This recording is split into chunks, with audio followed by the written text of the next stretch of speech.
This is the all-new N7 electric sedan, and it's hiding quite a secret underneath that Nissan badge. Welcome to Wheels Boy, where we cover the newest, coolest, and wildest vehicles from the Chinese car market. Be sure to like, subscribe, and hit the bell.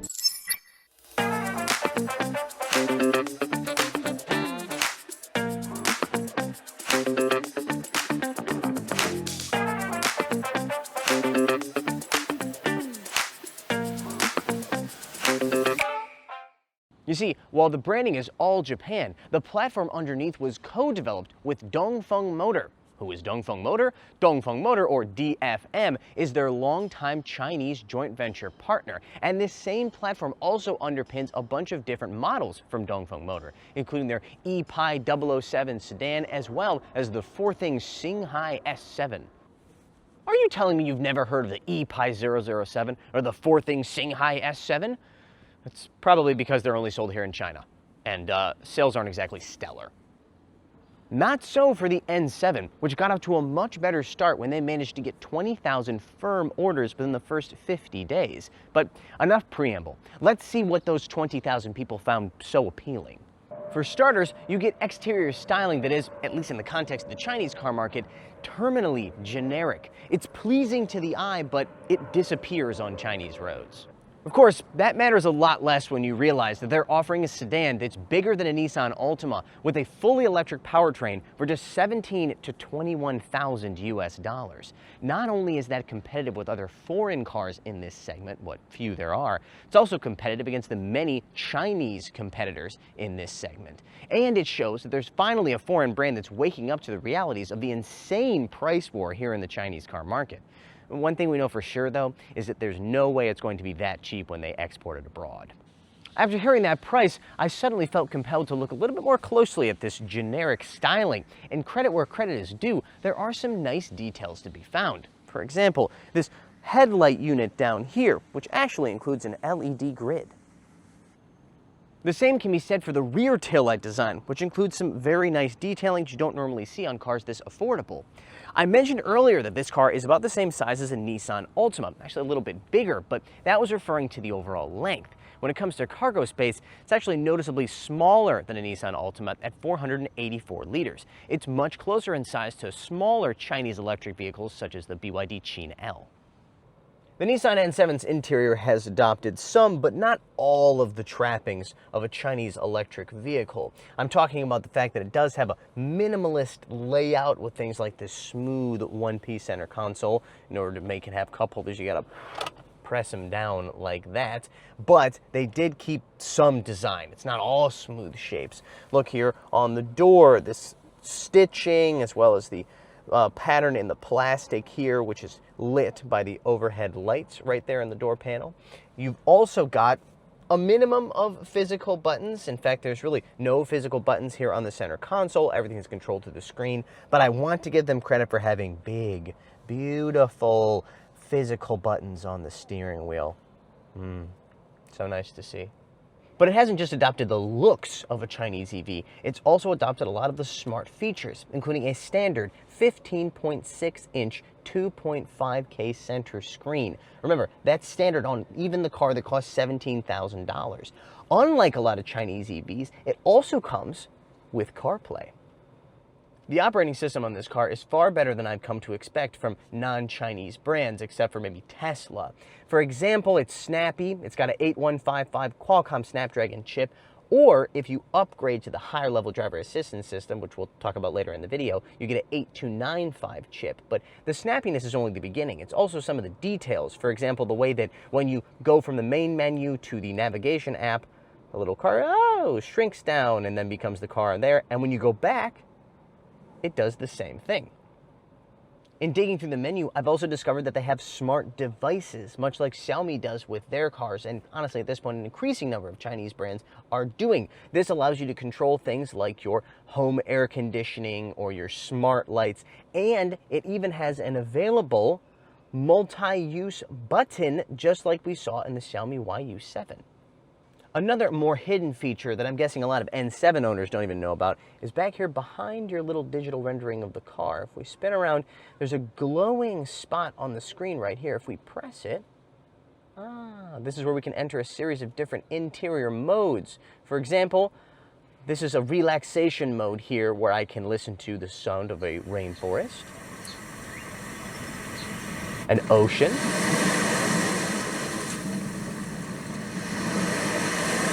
or even some Mongolian grasslands. That one's actually very quiet. You can't hear anything in that one. But anyways, there are a bunch of different, these different modes, including a nap mode, all this stuff. What I think is funny is that they've hidden it in this like really hard to find area back here. I'm not really sure why they did that. Of course, it's not all candy canes and butterflies in here. There are some issues. I'm not sure whether to blame this on Nissan or on their partners at Dongfeng, but there are some weird things about the menu logic. For example, you hit this car button here and it gives you most of your menu options when it comes to the car. But if you want to adjust things like your display or your sound or the connections like Bluetooth, it's a separate settings button, which doesn't make sense to me. Other menus put them together, which seems much easier. Then there's the voice assistant. In many ways, it is so much better than the ones available from other foreign brands. I'm talking about all of them: Ford, General Motors products, BMW, Mercedes-Benz, Honda, Toyota, whatever. They stink. Their voice command systems in China, they mostly stink. But this one can do a lot more than them.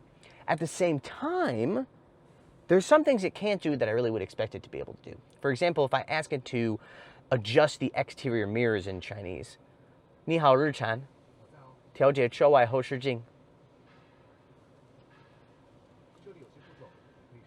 It doesn't know to do that. It doesn't open the menu to do that, which every other system basically does. And its response almost always is to open up DeepSeek AI, which it's integrated, and start giving me a bunch of useless points that I can do. All right, go away. But if you use the voice commands, it will fold the exterior mirrors or open them. Why? Why not both? Speaking of AI, in the seat menu, there is a mode that's like an AI mode where it will automatically adjust the seat, allegedly, to your body. In my experience, when I hit it, it basically just extends the leg rest out a little bit. Doesn't really do very much more. It doesn't, for example, increase lumbar support, which is what I actually care about. Still, if you want to physically adjust the seats in this car, that's not a problem. You can do that manually, and there's a lot of adjustments. In addition to the obvious ones, forward and back, rake, and the aforementioned leg extension or seat bottom extension, you've also got adjustable lumbar support and adjustable bolsters, which I don't think I've ever seen at this price point. I also discovered another issue with this like AI seat adjustment system. When I picked up the car, it needed to be reset somehow. I had to have somebody from the dealership come out and follow the instructions in the owner's manual to like move the seat all the way this way, then all the way that way or whatever for it to reset. Otherwise, I wasn't even able to manually adjust the seat via the center screen here. That was weird. Now the same thing is happening over here on the passenger side. In order to switch to the manual mode, it gives me this thing that pops up and says like, we can't do it. You have to go to the owner's manual and reset the system. That's not convenient. You can always use the buttons on the side, but it's kind of stupid not to be able to use your, quote, manual adjusting buttons here on the center screen because of the dumb AI thing. Of course, if you're gonna compete here in the Chinese car market by selling a $21,000 electric sedan, it's not enough to have heated, cooled, massaging seats, a 15.6-inch 2.5K screen. You've also got to have a refrigerated and heated central storage compartment. The first thing you will notice upon getting in the back seat of the N7 is just how much higher it is than the front row. Just to give you a visualization, this is just about where the seat bottom on the front row is in comparison to the rear. It's like being in the back seat of a large SUV, not a sedan. The upside of that is that you have a really comfortable seating position back here because there's not this huge gap between your legs and the seats, which are also very long by the standards of this class and very soft. I mean, very soft and nice. Leg room, pretty decent. There's not a space to put your feet under the front seats, but because of the support that you get from the seat bottom, you don't really have that instinct to spread your legs or really extend your legs out like you do in some other cars. In terms of headroom, well, I'm 1.75 meters or 5.9 inches tall, so plenty of space for me. No doubt the thickness of these seats, and the height of them does compromise that a bit, but not for someone my height. I also want to take a second to point out the material quality inside of this car. Now, this is obviously the most expensive top spec, which is still $21,000, and you get this faux leather and ultra suede all over the seats. It's very nice and very grippy. I prefer to recommend products that I've tested myself, and after taking it on a 1,000+ kilometer road trip through some of the toughest roads in China, I've definitely tested the on-road roof box. This Red Dot Design Award-winning storage solution can be installed in just 5 minutes thanks to quick-release clamps and features fingerprint locks and dual-side opening. The unique Power Cube charges via a solar panel, lighting your campsite and powering your devices wherever you go. With its safety front lock and 400 or 450-liter capacity, it's both safe and spacious. Check the link in the description below to get your own N-Road roof box today.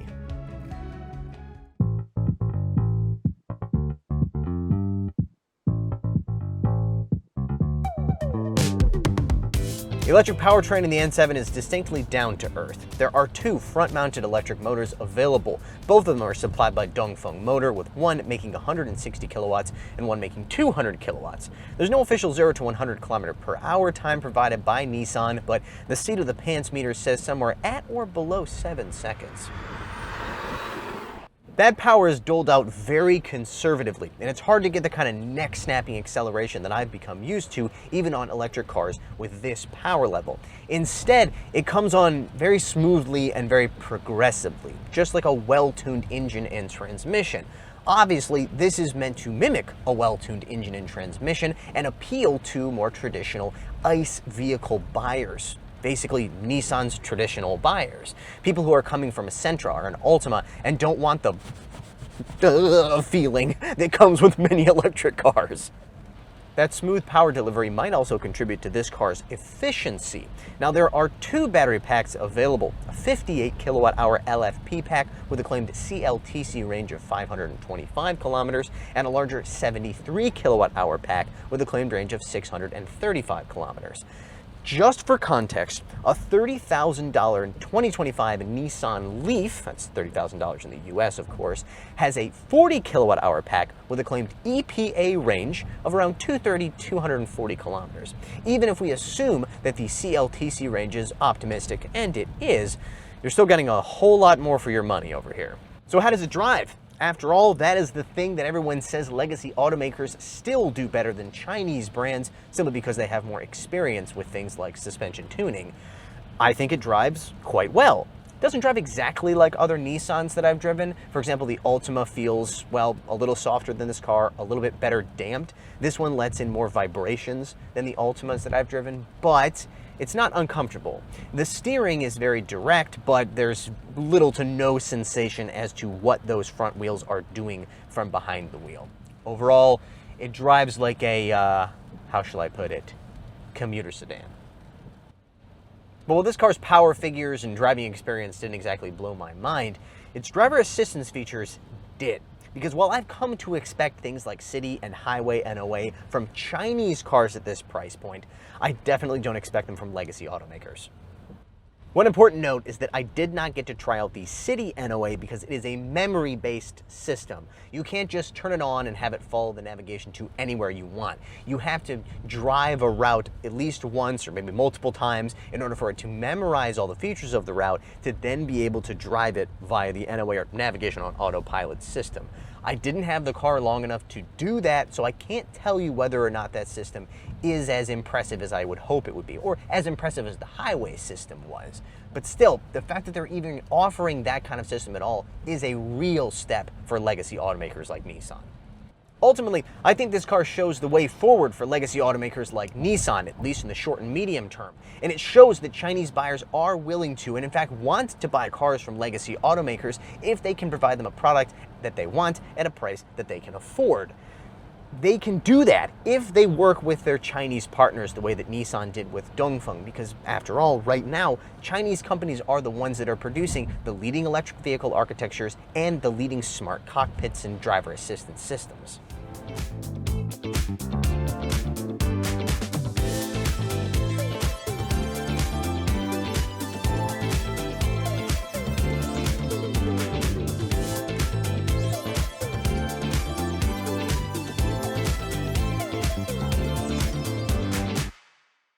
That's going to do it for today's review of the Nissan N7. If you want to learn more about Chinese cars or cars from international brands that are only available in China, be sure to check us out on social media, links in the description below. And as always, like, subscribe, and hit that bell.